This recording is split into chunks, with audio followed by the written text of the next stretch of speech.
Hello students, बेटा अस्सलाम वालेकुम। तो आई एम जुनैद जावेद और आप देख रहे हैं मेरा YouTube channel train your brain with chemistry physics. अगर आप हमारे चैनल पे न्यू हैं तो इसको अभी लाइक और सब्सक्राइब कर दें। तो अब हम चलते हैं अपने लेक्चर की तरफ। तो बेटा पिछले लेक्चर में हमने कोलम्स लॉ इनटू मीडियम पढ़ा था कि दो चार्जेस के बीच में अगर कोई मीडियम या कोई चीज़ मौजूद है तो उसके फोर्स का असर क्या होगा। और वो दोनों लेक्चर्स में columns law and free space भी मैंने आपको पढ़ाया था। दोनों लेक्चर्स प्लेलिस्ट में हैं, अगर आपने अटेंड नहीं किए तो आप प्लेलिस्ट से उनको अटेंड कर सकते हैं। तो हमारा जो आज का टॉपिक है it is the most important topic, so that is the electric field and field intensity हम पढ़ेंगे। इलेक्ट्रिक फील्ड, ठीक है। तो इलेक्ट्रिक फील्ड आप किसको बोलते हैं? इलेक्ट्रिक फील्ड देखें, कोई सपोज करते हैं कि ये दोनों चार्जेस हैं, एक पॉजिटिव चार्ज है दूसरी नेगेटिव चार्ज है। आई बात समझ में? तो ये चार्जेस दोनों जो हैं इनके बीच में कौन सा फोर्स होगा? अट्रैक्टिव फोर्स होगा, ठीक है।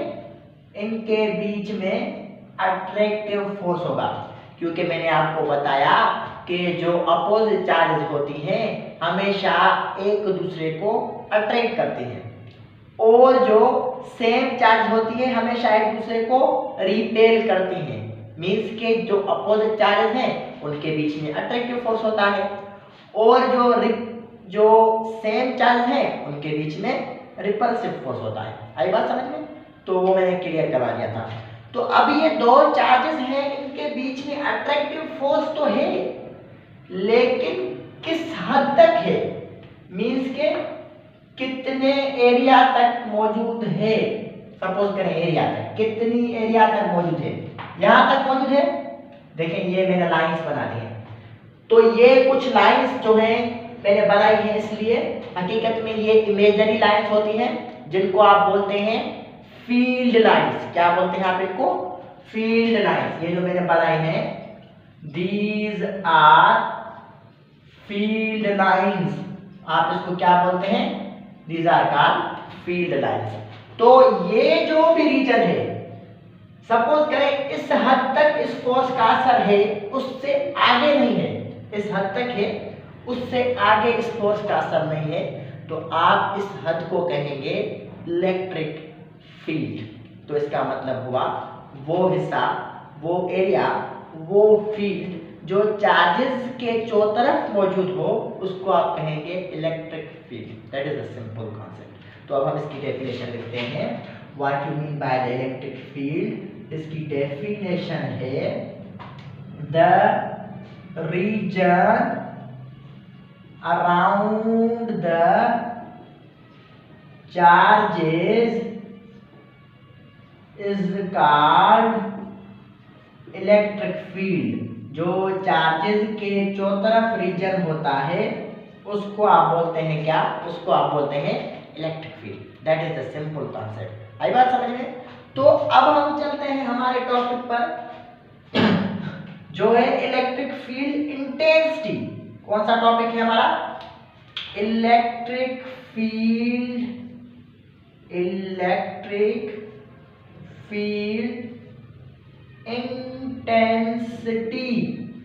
इंटेंसिटी आप किसको बोलते हैं? इलेक्ट्रिक फील्ड इंटेंसिटी, कि उसका मैयार कितना है, उसके फोर्स का मैयार कितना है हर चार्ज पे, तो इसको आप बोलते हैं इलेक्ट्रिक फील्ड इंटेंसिटी। तो इसकी मैं डेफिनेशन लिखता हूं। द फोर्स पर unit charge is called electric field intensity. के फोर्स पर यूनिट चार्ज को आप बोलते हैं इलेक्ट्रिक फील्ड इंटेंसिटी। सपोज करें ना कि सपोज हम करते हैं ये दो चार्ज है, ठीक है, ये पॉजिटिव चार्ज है और ये भी पॉजिटिव चार्ज है, इसको Q1 और इसको Q2 का नाम देते हैं। तो इनके बीच में जो फोर्स होगा वो कौन सा फोर्स होगा बेटा? रिपल्सिव फोर्स होगा, ठीक है। ये जो अपोजिट चार्ज है ये रिपल्सिव फोर्स को शो करती है, ठीक है। तो ये जो फोर्स रिपल्सिव है ये हर चार्ज पे कितना मयान है इस फोर्स का, फोर्स पर यूनिट चार्ज, फोर्स। तो स्टूडेंट्स बेटा अब हम चलते हैं electric field intensity near an isolated point charge. Point charge और टेस्ट चार्ज दूसरी होती है, इन दोनों के बीच में डिफरेंस क्या है तो हम आगे चल के मैं आपको बताऊंगा दूसरे टॉपिक्स में कि इनके बीच में डिफरेंस क्या होता है। अभी आप ऐसा समझते हैं कि पॉइंट चार्ज जो है वो किसी भी डायरेक्शन को शो करती है, आई बात समझ में, वो किसी भी डायरेक्शन के साथ होती है दूसरी चार्ज के साथ, ठीक है। तो ये point charge near an isolated point charge, आप इसको कह रहे हैं आइसोलेटेड पॉइंट चार्ज, जो अपना डायरेक्शन है इस चार्ज का पॉजिटिव है, ठीक है, पॉजिटिव चार्ज हमने उठाई है। उसके बाद ये किसी भी डिस्टेंस पे इसके साथ है, आई बात समझ में। Electric field intensity near an isolated point charge पे क्या होगी, तो अब आप इसको इमेजिन करें तो इनके बीच में फोर्स जो होगा दोनों पॉजिटिव है तो जाहिर सी बात है रिपल्सिव फोर्स होगा, आई बात समझ में। तो इनके फोर्स का मैग्नीट्यूड कैसे हम मेजर करेंगे, पहली बात कि ये जो R है इन पॉइंट चार्जेस के बीच में किसको शो कर रहा है, डिस्टेंस को शो कर रहा है, आई बात समझ में, किसको, डिस्टेंस को। तो अब हम चलते हैं the magnitude of force, the magnitude of force given by, इसका फोर्स कैसे गिवन होगा आपको, इसका फोर्स ऐसे गिवन होगा, force is equal to K Q naught upon R square, that is का, ये हमने इक्वेशन पढ़ी थी कूलम्ब्स लॉ में, आई बात समझ में। तो ये है फोर्स के। अब इसकी इलेक्ट्रिक फील्ड इंटेंसिटी कैसे मेजर करेंगे, तो आप कहेंगे एज वी नो, अभी मैंने आपको पढ़ाई, as we know the electric field intensity, electric field intensity given by, तो उसकी हम लिखते हैं, आप इसको इक्वेशन नंबर 1 करते हैं। तो इलेक्ट्रिक फील्ड इंटेंसिटी अभी मैंने आपको पढ़ाया कि वो बराबर होती है फोर्स पर यूनिट चार्ज, किसके, फोर्स पर यूनिट चार्ज, वेरी इजी, ठीक है। तो इसको आप इक्वेशन नंबर 2 लिख लें, आई बात समझ में। कि अब हमें इलेक्ट्रिक फील्ड इंटेंसिटी की इक्वेशन चाहिए, ये तो आम सी है ना इलेक्ट्रिक फील्ड इंटेंसिटी जो हमने किसी भी चार्ज की पढ़ी, फोर्स पर यूनिट चार्ज। अब हमको आइसोलेटेड पॉइंट चार्ज की इलेक्ट्रिक फील्ड इंटेंसिटी चाहिए, तो इलेक्ट्रिक फील्ड इंटेंसिटी की इक्वेशन से हम गेट करेंगे, उसको ड्राइव करेंगे, फोर्स पर यूनिट चार्ज। तो अब मैं क्या कहूंगा कि ये जो फोर्स की जो आपने इक्वेशन लिखी है इसका यहाँ पे वैल्यू पुट करें, तो आप कहेंगे put value of force F किसके बराबर है, K Q naught upon R square in equation of electric field. जो इलेक्ट्रिक फील्ड की इक्वेशन है आप उस पे फोर्स का इक्वेशन, फोर्स की जो इक्वेशन है उसका वैल्यू यहाँ पर रखिए, यहाँ पे आप पुट करेंगे। तो अब यहाँ पे मैं क्लियरली उसको लिख देता हूँ, आई बात समझ में। तो पहले मैं कुछ यहाँ पे लिखता हूँ, इलेक्ट्रिक फील्ड इंटेंसिटी बराबर होगी F पर यूनिट, F की जगह पे आप क्या रखेंगे, K Q naught upon R square. ये दूसरा जो अपान है ये किसको शो करता है कि डिवाइड होगा ये किससे, क्यू नॉट से, इसको आप नोट कर लें। तो अब मैं इसको यहाँ पर लिखता हूँ कि E is equal to K Q naught upon R square divided by Q naught. अब ये डिवाइड में है, इसके नीचे जो है 1 कंसीडर होगा।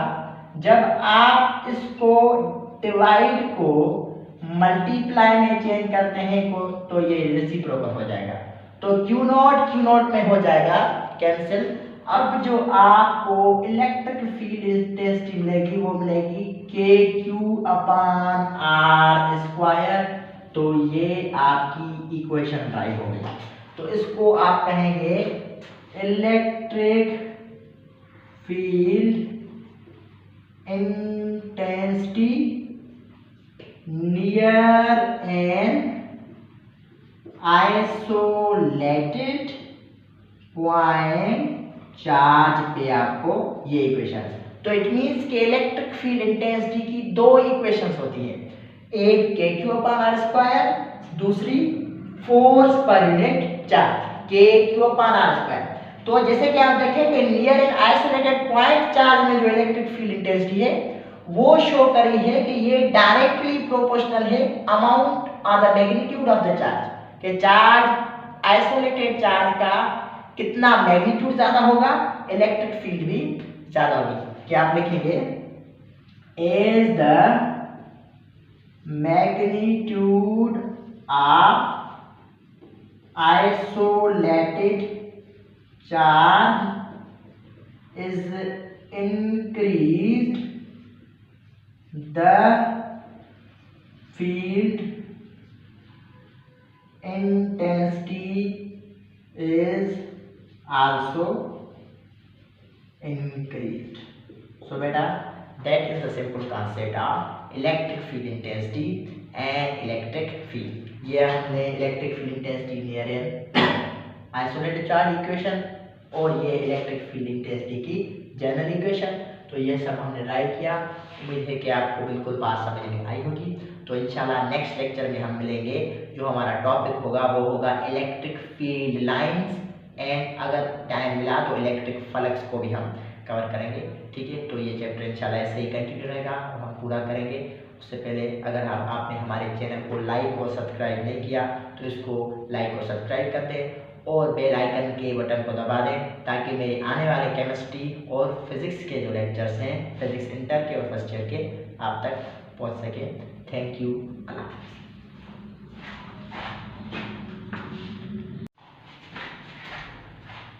तो बेटा इन चार्जेस के बीच में जो फोर्स, हर चार्ज पे जो फोर्स होगा आप उसको कहेंगे इलेक्ट्रिक फील्ड इंटेंसिटी। इलेक्ट्रिक का नाम क्यों? क्योंकि ये इलेक्ट्रिक चार्जेस है और ये रेस्ट में है। आई बात समझ में? तो जिसकी वजह से हर चार्ज का जो फोर्स होगा हर चार्ज पे आप उसको कहेंगे electric field intensity. That is the simple के फोर्स पर यूनिट चार्ज, फोर्स पर unit charge it is called electric field intensity. तो इसको आप शो करते हैं E से, electric field intensity is equal to force पर यूनिट चार्ज। ये आपका इलेक्ट्रिक फील्ड इंटेंसिटी का फार्मूला हो गया। फोर्स पर unit charge, electric force, electrostatic force पर unit charge. E shows to the electric field intensity. ठीक है, तो इसका यूनिट क्या होगा बोला? तो इलेक्ट्रिक फील्ड इंटेंसिटी फोर्स पर यूनिट चार्ज, फोर्स का यूनिट क्या होता है? न्यूटन। चार्ज का यूनिट क्या होता है? कूलम। तो इसका यूनिट होगा न्यूटन पर कूलम, जिसको आप लिखेंगे NC inverse. The SI unit of electric field intensity is Newton per coulomb. The SI unit of electric field intensity is Newton per coulomb और NC इनवर्स आएगी। तो ये इलेक्ट्रिक फील्ड इंटेंसिटी है ना, ये देखें डायरेक्टली प्रोपोर्शनल इसका relation है फोर्स से, इलेक्ट्रिक फोर्स से। इट मींस क्या आप लिखेंगे electric field intensity directly proportional है अमाउंट ऑफ फोर्स, कि जितना इलेक्ट्रोस्टैटिक फोर्स ज्यादा होगा उतनी उसकी इंटेंसिटी भी ज्यादा होगी। क्या आप लिखेंगे यहां पे is the electric force of the charges is increased of the charges is increased, the field intensity is also increased। जैसे जैसे आपका इलेक्ट्रिक फोर्स जो होगा चार्जेस का या अट्रैक्टिव या रिपल्सिव वो इंक्रीज होगा तो आपकी इलेक्ट्रिक फील्ड इंटेंसिटी भी इंक्रीज होगी एंड वाइस वर्सा मींस इसके अपोजिट जैसे जैसे इलेक्ट्रिक फोर्स डिक्रीज होगा तो आपकी इलेक्ट्रिक फील्ड इंटेंसिटी मींस जो फील्ड इंटेंसिटी है वो भी डिक्रीज होगी। इससे साबित होता है कि इलेक्ट्रिक फील्ड इंटेंसिटी जो है वो डायरेक्टली प्रोपोर्शनल है अमाउंट ऑफ फोर्स से। फोर्स पर यूनिट चार्ज तो आपको मिल जाती है electric field intensity. Electric field किसको बोलते हैं मैंने आपको बताया, the region round the charges electrical charges that is called electric field.